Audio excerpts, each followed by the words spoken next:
그래서 결국 우리가 어떤 약을 쓰려고 하면 그 부작용을 항상 고려를 해야 되는데, 오늘 이제 대사증후군이라는 관점에서 보면, 제가 다시 정리를 해보면 당뇨다, 고혈압이다, 고지혈증이다, 비만이다, 이런 질환들을 우리가 조심하자고 하는 이유는 이 질환 자체가 문제인 것보다 이 질환이 심혈관 질환을 유발할 위험이 높기 때문이라고 제가 설명을 드렸잖아요. 즉 이거는 원인이 아니고 위험 요인이에요.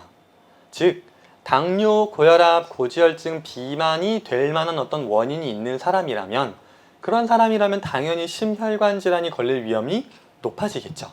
그러니까 쉽게 말하면 당뇨, 고혈압, 고지혈증, 비만은 중간 매개일 뿐, 이게 있다라는 건 이 사람은 심혈관 질환이 걸릴 위험이 높은 사람이다라고 예측해주는 인자는 맞지만, 이게 이 사람이 심혈관 질환의 원인이 되는 거랑은 조금 다르다는 포인트를 여러분 좀 이해하셔야 될 것 같아요. 위험 요인 중에 여러 가지 중에 사실 심혈관 질환을 예측하는 가장 우리가 그동안 흔하게 썼던 게 바로 이 LDL 콜레스테롤, 고지혈증의 지표가 되는 이 LDL 콜레스테롤인데, LDL 콜레스테롤이 혈중의 농도가 높으면 심혈관 질환 발생률이 올라간다. 이거는 뭐 불변의 진리, 우리가 모두가 받아들이고 이거에 대해서 반박을 하는 사람은 아무도 없어요.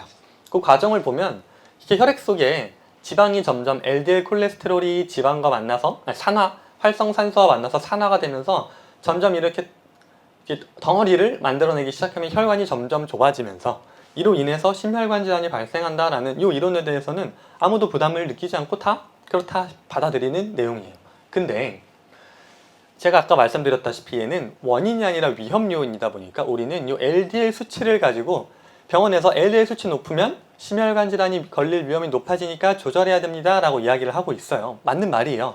그렇게 했을 때 그럼 LDL이 올라가면 우리가 이걸 조심해야 되는 알겠는데, 이러다 보니까 우리가 너무 LDL에만 집중하다 보니까 그 이외의 사람들을 놓치고 있는 상황이 발생하는데, 대표적으로 어떤 상황이냐면 LDL 콜레스테롤 수치가 높으면 심혈관 질환이 발생한다. 맞는 말. 근데 심혈관 질환 발생자를 쭉 모아놓고 봤더니 그 중에 절반 가까이는 오히려 보통 또는 낮은 수준의 LDL 콜레스테롤을 갖고 있는 사람도 있더라는 거예요.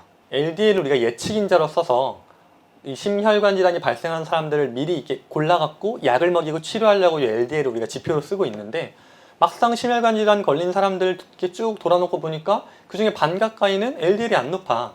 그럼 이 LDL만 가지고 우리가 심혈관 질환을 예측하는 건 좀 무리가 있지 않을까라는 생각들이 이제 나오기 시작해서, 그래서 2000년대에 NEJM이라고, 이것도 엄청나게 큰 학술지 중에 하나인데 거기 발표된 연구가 있어요. 그 연구를 한번 좀 설명을 드릴 건데, 한 28,000명 정도의 젊은 건강한 여성분들을 대상으로 8년 동안 추적 연구를 한번 해보니까 오히려 이 LDL이라는 수치보다 CRP라는 수치가 심혈관 질환을 더 잘 예측하는 것 같다라는 이야기가 나오기 시작한 거예요. CRP는 저희 여기서도 검사하는 내용 중에 하나죠. 여러분들도 많이 보셨을 텐데, 이 CRP라는 수치가 오히려 LDL보다 심혈관 질환을 더 잘 맞춘다. 그러니까 이 말은 LDL 수치가 높은 사람이 심혈관 질환에 걸릴 위험보다 CRP가 높은 사람이 심혈관 질환에 걸릴 위험이 더 높다라고 이렇게 판단을 했다는 거예요.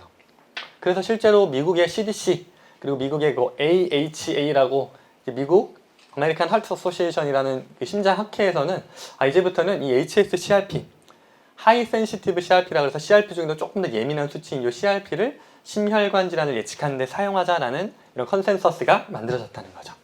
그래서 그동안은 요 심혈관 질환의 위험 요인으로 이런 것들을 얘기했다면, 이제는 여기 하나를 추가해서 요 HSCRP를 심혈관 질환을 예측할 수 있는 예측 인자로 사용하자라는 이야기가 나왔는데, 또 여기서 제가 말씀드리고 싶은 건, 그러니까 HSCRP가 높으면은 심혈관 질환이 걸린다고 단순하게 받아들일 게 아니라 HSCRP 수치가 높다라는 게 내 몸에 어떤 상황을 의미하고 그 원인이 무엇인지를 우리가 한번 고민을 좀 해봐야 제대로 심혈관 질환을 예방할 수 있지 않을까요?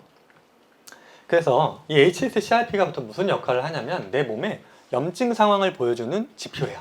조금 더 이해하기 쉽게 한번 설명을 해드리자면, 이 세포 안으로, 이게 내피세포, 혈관에 있는 혈관막인데 그 막 안에 있는 내피세포에 어떤 도둑놈이 침입을 하면요, 내 몸에는 이런 경찰관들이 출동을 합니다. 이 모노사이트 파란색 이런 애들이, 경찰관들이 이렇게 혈액을 떠돌다가 도둑놈이 침범한 이 안으로 이렇게 쏙 들어와요. 그렇게 해서 쏙 들어와서 이 도둑놈을 잡아서 도둑놈을 죽이게 되면 그 도둑놈이 죽은 시체를 우리는 염증이라고 말하고요. 이렇게 생긴 염증 때문에 우리는 가렵다든지 붓는다든지 뭐 빨갛게 올라오다든지 이런 증상들이 나타나게 되는 건데, 요 염증이 나타난 정도를 반영해주는 수치가 바로 요 hsCRP라는 지표입니다. 그래서 우리 이 염증이 심혈관 질환을 어떻게 유발하는지를 순서대로 보면 도둑놈이 한번 침입을 했어. 심장에 이렇게 침입을 하면 도둑놈이 이길 때도 있고요. 경찰관이 이길 때도 있어요. 도둑놈이 이기게 되면 심장에 상처가 많이 생기면서 이렇게 조금 크기가 커지고 단단해져. 비대해져. 경찰관이 이기면 자연스럽게 원래 상태로 회복을 하고요. 이런 과정이 계속 반복해서 또 한 번 도둑놈이 침입했을 때 또 도둑놈이 이기면 심장은 계속해서 커져서 심장 비대를 이루게 되고요. 반대로 경찰관이 계속해서 이기는 환경이 되면 심장은 원래의 상태를 지속적으로 유지할 수 있게 되는 거죠. 이런 상황들이 발생하는 원인, 이걸 염증이 원인이라고 했는데 그러면 그 염증이 발생하는 원인은 뭘까 하면 크게는 이 세 가지가 가장 큰 원인이 됩니다. 첫 번째는 항원 물질, 알러진이라고도 말하는 물질인데 결국 이 항원 물질은 사람마다 달라요. 그래서 저희가 오늘 여기 모인 이유가 이 알러진이라는 게 누군가한테는 계란이 항원 물질로 작용할 수도 있고요. 누군가한테는 돼지고기가 항원 물질로 작용할 수도 있고 누군가한테는 버섯이 항원 물질로 작용할 수도 있고 이처럼 내 유전체 타입마다 나에게 항원 물질로 작용하는 것들이 다른데 그 음식, 유전체 타입에 맞지 않는 음식들이 사람들에게 알러진, 항원 물질로 작용을 하게 되는 거라서 그렇기 때문에 저희가 항상 체질, 유전체 타입을 중요하게 생각하게 되는 거죠. 그리고 또 이거 이외에도 모두에게 이제 염증을 유발할 수 있는 물질들 중에 하나가 이제 음주, 과도한 음주, 흡연, 스트레스 같은 것들. 음주나 여기에 포함된 뭐 알코올, 니코틴, 카페인 같은 것들이 내 혈액 속에 만성 염증을 유발하는 원인들이 좀 되게 되고 또 사실 저희가 환자분들 중에 앞에 두 가지에 대해서 잘 납득을 하셔도 이 세 번째에 대해서 생각보다 이해를 못 하시는 분들이 많아요. 그러니까 환경 오염물질, 특히 식품 첨가물에 대해서 저희가 식품 첨가물을 왜 위험한지 설명드릴 때 꼭 설명드리는 내용 중에 하나가 얘가 내 몸의 면역세포를 교란하는 역할을 하거든요. 이 식품 첨가물 대표적으로 유화제 같은 것들을 보면 유화제는 지방을 이렇게 흩어뜨리는 역할을 하는 물질이다 보니까 면역세포는 내 몸에서 들어온 적군을 때려잡기 위해서는 적군인지 아닌지를 인식하는 레이더가 필요해요.